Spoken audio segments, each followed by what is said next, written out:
thanking and praising God once again, this time for persistence, because this time, God willing, persistence will pay off, and I can keep one of these hopefully less than 5 minutes, even beyond trying to keep them to 5 minutes or so. And with that, this chapter seems to roughly work out this way. So let's just get to it. In Ezekiel 31, that I want to call Assyria, understanding that it's not really about Assyria, it's about the fall of Egypt, understanding that Assyria is going to be an example of one of the things that we see God tell nations or his people through the prophets every now and again. If you saw it happen to them, what makes you think it won't happen to you? As the first 9 verses or so are going to describe Assyria roughly as follows: its great stature, likening it to a great cedar, if I'm not mistaken. Yeah, verse 3. A great cedar, whose stature, abundance, symbolized by great flowing waters that feed the great cedar. Its purpose, providing shelter for all kinds of birds, animals, and under whose shadow great nations dwell. And its beauty, which is not necessarily overshadowed by, or which does not necessarily overshadow its rank. Understanding it is described as the envy of all the other great trees in the Garden of Eden. However, verse 10 marks a shift as God begins to describe its fall, marked by the pride produced by its greatness, the stature, the beauty, the rank, all of that. As that shift is going on, or that shift goes on to be described in verses 12 through 14, understanding that once again, it will fall by the hands of foreigners, and the people who once rested or nested under it will be described as nesting on it, once again in that animal imagery.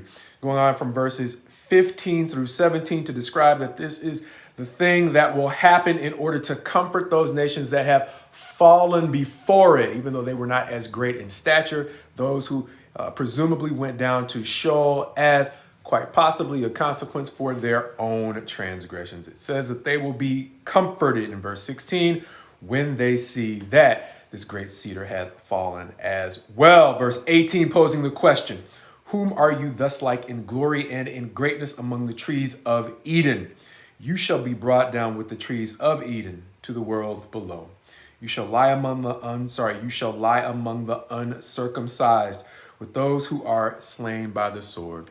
This is Pharaoh and all his multitude, declares the Lord God. As we mentioned, Assyria's fall seemed to comfort the nations that had fallen before Assyria, and likewise it may be reasonable to conclude that Egypt's fall will comfort those nations who have probably walked in the same transgressions, but might have scratched their head and wondered if Egypt was finally too big to fail. In much the same way, we will get to see the same question answered regarding Babylon, the nation designated by God, as we have already seen, to bring judgment to Egypt.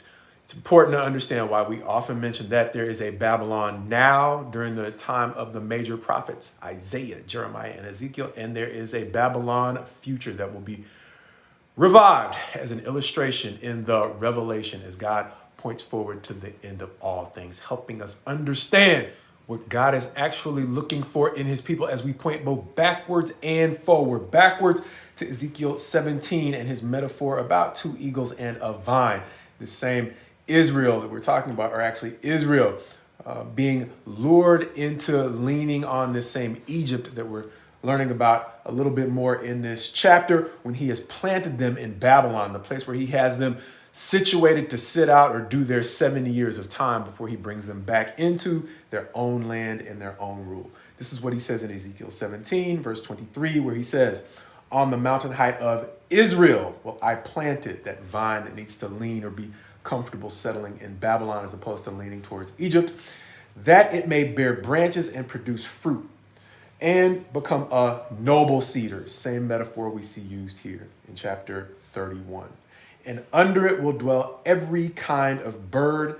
In the shade of its branches, birds of every sort will nest, pointing us once again forward to the Revelation, where God gives us a picture of the throne room of God, where he himself is providing shelter for people of every nation, every tribe, and every tongue.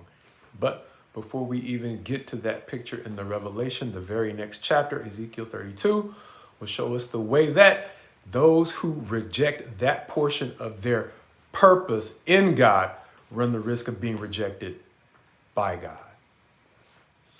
God seeming to once again warn his people, Israel, in his illustration through Assyria and now Egypt, that if they once again reject his purpose, they should not be surprised if God in turn rejects them. A word that the Revelation makes it seem is not just for his people Israel, but even for God's people today.